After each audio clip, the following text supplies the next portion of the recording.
গল্পের শুরুতে আমরা দেখি একটি ছেলে ভীষণ ভয় পেয়ে গেছে। সে খুব দ্রুত একটি লিফটের ভেতর দিয়ে উপরের দিকে উঠে যাচ্ছে। সে বারবার ভাবছে সে এখানে কিভাবে এলো, কেনই বা তাকে এখানে আনা হয়েছে। হঠাৎ করেই লিফটটি ওপরে গিয়ে থেমে যায়। সে মাথা তুলে ওপরের দিকে তাকায় এবং দেখে সেখানে অনেকগুলো ছেলে দাঁড়িয়ে আছে। ঠিক সেই সময় গ্যালি নামের একটি ছেলে সামনে এসে তাকে জোর করে লিফটের ভেতর থেকে বাইরে টেনে বের করে আনে। সেখানে দাঁড়িয়ে থাকা সবাই তাকে দেখে হাসতে শুরু করে। ভয়ে সে সেখান থেকে দৌড়াতে শুরু করে। দৌড়াতে দৌড়াতে এক জায়গায় গিয়ে হোঁচট খেয়ে পড়ে যায়। মাটিতে পড়ে সে যখন চারপাশের দিকে তাকায় তখন দেখে তার চারদিকে বিশাল বিশাল উঁচু দেওয়াল ঘিরে আছে। দেওয়ালগুলো এতটাই উঁচু যে সেখান থেকে বের হওয়া একেবারেই অসম্ভব বলে মনে হয়। এরপর তাকে আবার একটি পিঞ্জরের ভেতরে ঢুকিয়ে দেওয়া হয়। সে তখনও এই ভাবনায় ডুবেছিল যে সে এখানে কিভাবে এলো এবং কেনই বা তাকে এখানে আনা হয়েছে। সবচেয়ে ভয়ঙ্কর বিষয় ছিল তার নিজের সম্পর্কে কিছুই মনে নেই। ঠিক তখনই সেখানে এলবি নামের একটি ছেলে আসে। এলবি তাকে স্পষ্টভাবে বলে দেয় এখান থেকে পালানোর চেষ্টা করার কোনো দরকার নেই, কারণ এখান থেকে বের হওয়ার কোনো পথই নেই। এরপর এলবি তাকে বাইরে নিয়ে যায় এবং বলে আমরা সবাই এখানেই খাই, এখানেই ঘুমাই, কারণ এখন আমাদের পুরো জীবনটাই এই জায়গায় কাটাতে হবে। এলবি আরও জানায় যে আমাদের প্রয়োজনীয় সব জিনিস একটি বক্সের মাধ্যমে এখানে পাঠানো হয়। এলবি বলে প্রতি মাসে ওই বক্সের মধ্যেই আমাদের খাবার আসে এবং একই সঙ্গে সেই বক্সেই করে একজন নতুন ছেলেকে পাঠানো হয়, আর এবার সেই বক্সে করেই তোমাকে এখানে পাঠানো হয়েছে। এই কথা শুনে ছেলেটি এলবিকে জিজ্ঞেস করে কে আমাকে এখানে পাঠিয়েছে।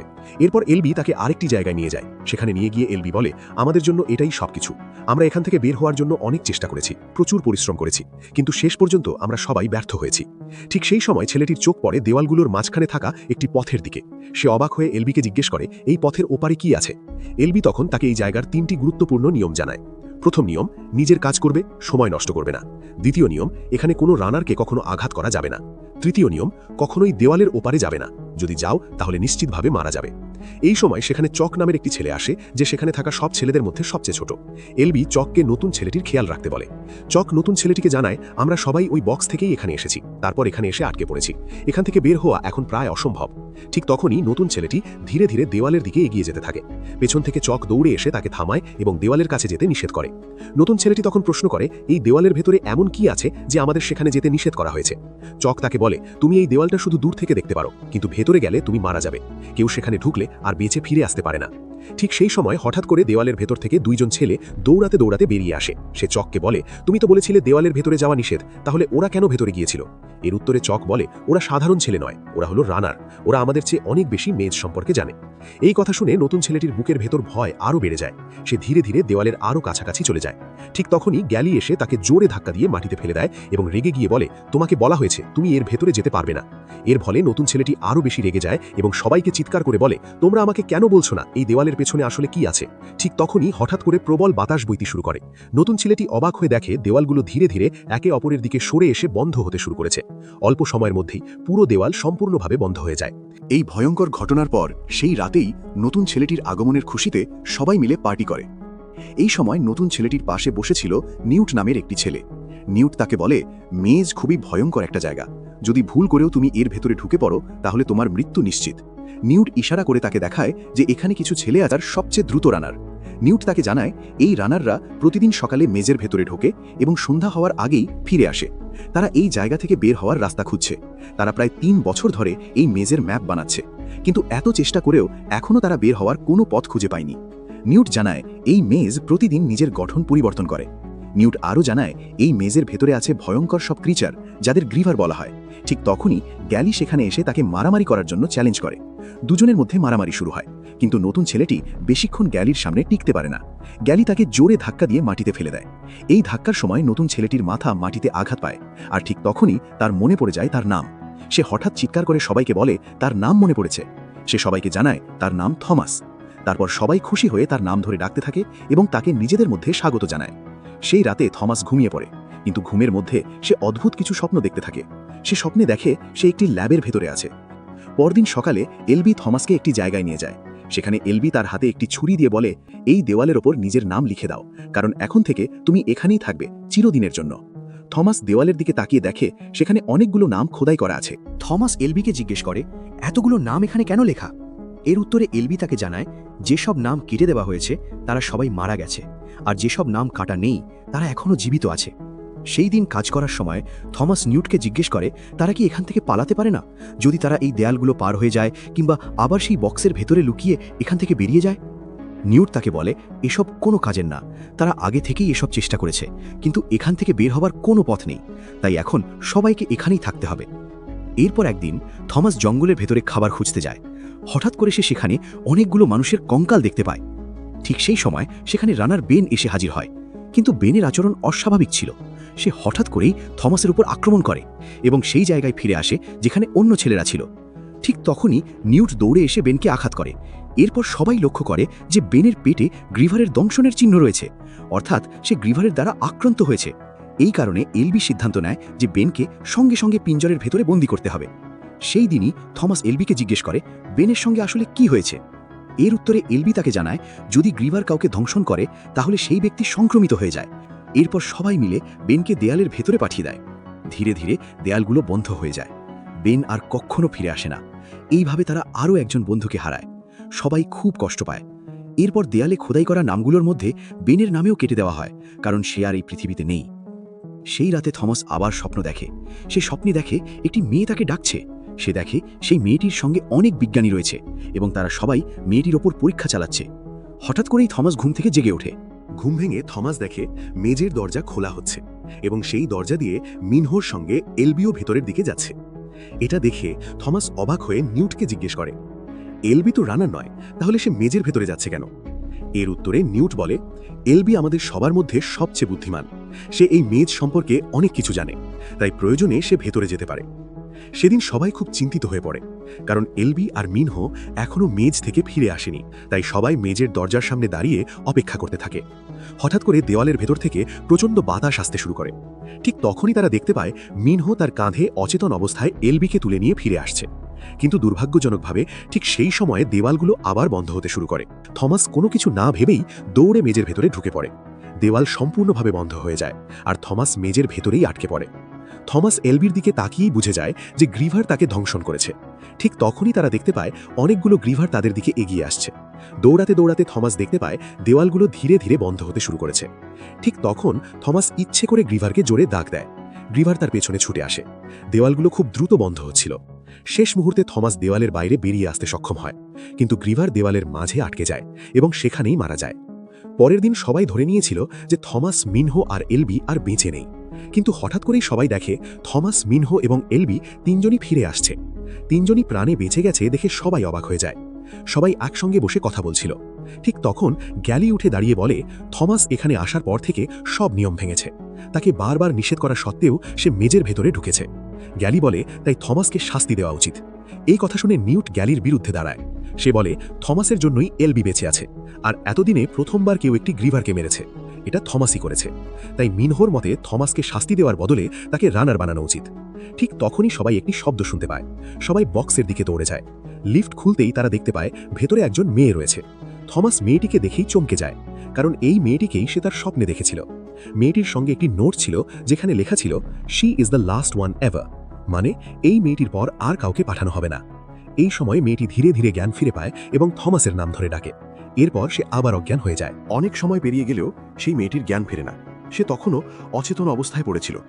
নিউট তখন থমাসকে জিজ্ঞেস করে, তুমি কি ওকে আগে থেকে চিনতে? থমাস স্পষ্টভাবে অস্বীকার করে বলে, না, সে মেয়েটিকে চেনে না। এরপর থমাস আবার মেজের ভেতরে যাওয়ার সিদ্ধান্ত নেয়, কিন্তু মিনহো তাকে বাধা দেয়। এর উত্তরে থমাস বলে, এখন আমাদের সেই গ্রিভারদের সম্পর্কে সবকিছু জানতে হবে। থমাসের কথা শুনে শেষ পর্যন্ত মিনহো রাজি হয়ে যায়। এরপর মোট 5 জন ছেলে একসঙ্গে মেজের ভেতরে ঢুকে পড়ে। মেজের ভেতরে ঢুকতেই তারা সেই গ্রিভারটিকে দেখতে পায়, যেটিকে আগের দিন দেওয়ালের মধ্যে মারা গিয়েছিল। এটা দেখে মিনহো গ্রিভারের শরীরের একটি অংশ তুলে নেয়। ঠিক তখনই তারা বুঝতে পারে আরও গ্রিভার আসছে, তাই তারা দ্রুত সেখান থেকে ফিরে আসে। বাইরে এসে তারা দেখতে পায় গ্রিভারের সেই অংশটি আসলে একটি যন্ত্র, আর সেই যন্ত্রের গায়ে লেখা ছিল WCKD। এতে তারা বুঝতে পারে এই গ্রিভারগুলো কোনো সাধারণ প্রাণী নয়, এগুলো সেই সংস্থাই বানিয়েছে যারা তাদের সবাইকে এই মেজের ভেতরে পাঠিয়েছে। এরপর মিনহো থমাসকে একটি ছোট ঘরের ভেতরে নিয়ে যায়। ভেতরে ঢুকে থমাস অবাক হয়ে যায়, কারণ সেখানে একটি বিশাল ম্যাপ টাঙানো ছিল। গত 3 বছর ধরে রানাররা প্রতিদিন মেজের ভেতরে গিয়ে এই ম্যাপ তৈরি করেছে, যাতে বের হওয়ার কোনো পথ খুঁজে পাওয়া যায়। মিনহো থমাসকে জানায় মেজ প্রতিদিন বদলে যায়, এর মোট 8টি সেকশন আছে। ঠিক তখনই 2 জন ছেলে দৌড়াতে দৌড়াতে এসে জানায় যে সেই মেয়েটির জ্ঞান ফিরেছে। থমাস সঙ্গে সঙ্গে তার কাছে চলে যায়। মেয়েটি নিজের নাম বলে টেরিসা। সে জানায় তার নিজের নাম ছাড়া আর কিছুই মনে নেই। থমাস তাকে বলে সেই এই জায়গায় আসা শেষ মানুষ, তারপরে আর কাউকে এখানে পাঠানো হবে না। এই কথার পর সবাই আরও বেশি ভয় পেয়ে যায়, কারণ লিফটটি এখনও নিচে নামেনি। টেরিসা তখন বলে তার শুধু এটুকুই মনে আছে, একজন মহিলা বারবার বলছিল WCKD ইজ গুড। সে আরও বলে অনেক বিজ্ঞানী তার উপর নানা ধরনের পরীক্ষা চালাচ্ছিল। এই কথা শুনে থমাস নিশ্চিত হয়ে যায় সে যে স্বপ্নগুলো দেখেছিল সেগুলো আসলে স্বপ্ন ছিল না, সবই বাস্তব। এরপর টেরিসা থমাসকে 2টি ইঞ্জেকশন দেখায়। ইঞ্জেকশন দুটির ওপরও একই কোড লেখা ছিল, WCKD। এই সব কিছু দেখে থমাসের ভয় আরও বেড়ে যায়। এইদিকে গ্রিভারের দংশনের কারণে এলবি ভীষণ কষ্ট পাচ্ছিল, বিষ তার পুরো শরীরে ছড়িয়ে পড়ছিল, সে যন্ত্রণায় ছটফট করছিল।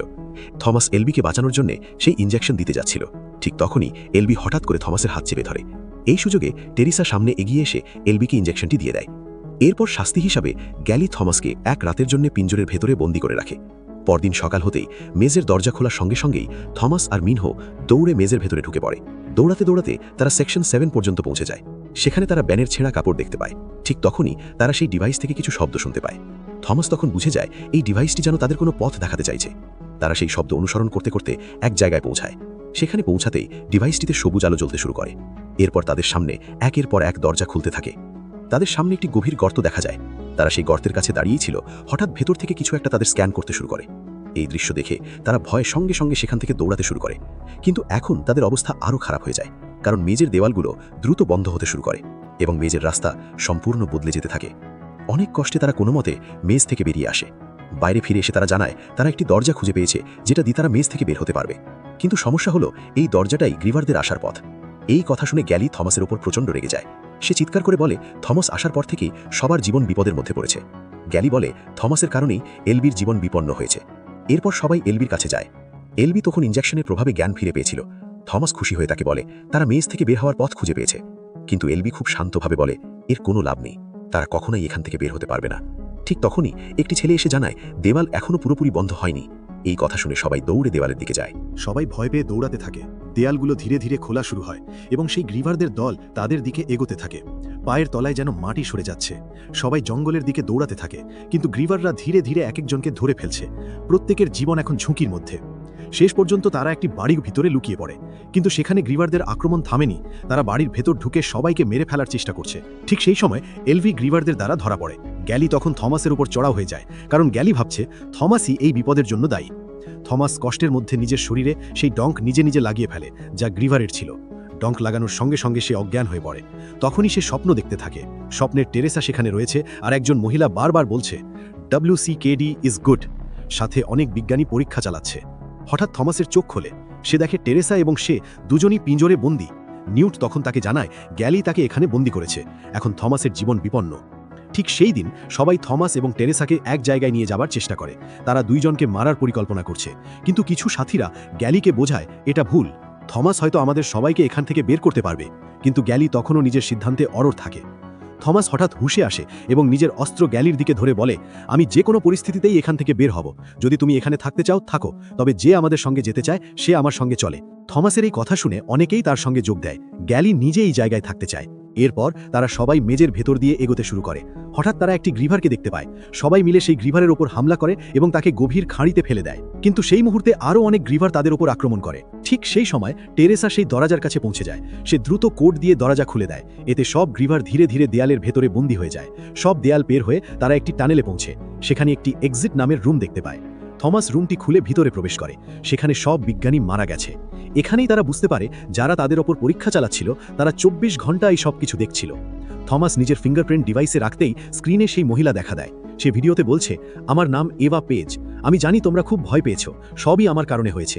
আমি এই পরীক্ষার ইনচার্জ, কিন্তু এটা করার বাইরে আমাদের কোনো উপায় ছিল না। এভা পেজ আরও জানায় সূর্য পুরো পৃথিবীকে পুড়িয়ে দিয়েছে, লক্ষ লক্ষ মানুষ মারা গেছে। এরপর একটি ভাইরাস ছড়িয়েছে যা মানুষের মস্তিষ্ক নিয়ন্ত্রণে নিয়ে নিয়েছে। যারা আক্রান্ত হয়নি তারা হলেন এখানে উপস্থিত সবাই, অর্থাৎ থমাস, টেরেসা এবং অন্যান্যরা। এভা পেজ শেষ কথা বলেই নিজেকে গুলি করে নেয়। সবাই সেখান থেকে পালাতে শুরু করে। ঠিক সেই সময় গ্যালি আসে। সে ইনফেক্টেড হয়েছে এবং হাতে বন্দুক নিয়ে এসেছে। সে থমাসকে গুলি করতে যায়। মিনহো তখন তার দিকে অস্ত্র ছুড়ে দেয়। গ্যালি মারা যায়, কিন্তু গ্যালির গুলি চকের দিকে যায় এবং চক মারা যায়। সবাই খুব দুঃখ পায়। ঠিক সেই সময় অনেক ফোর্স এসে পৌঁছায় এবং সবাইকে হেলিকপ্টারে তুলে নিয়ে যায়। হেলিকপ্টার থেকে তারা বাইরে তাকায়, দেখেন পুরো পৃথিবী এখন ময়লার স্তূপে পরিণত হয়েছে। এভাবে তারা ঠিক সিদ্ধান্ত নিয়ে মেজ থেকে বের হতে সক্ষম হয়। শেষে আবার দেখা যায় এভা পেজ বেঁচে আছে। সে বলে এবার শুরু হবে ফেজ 2।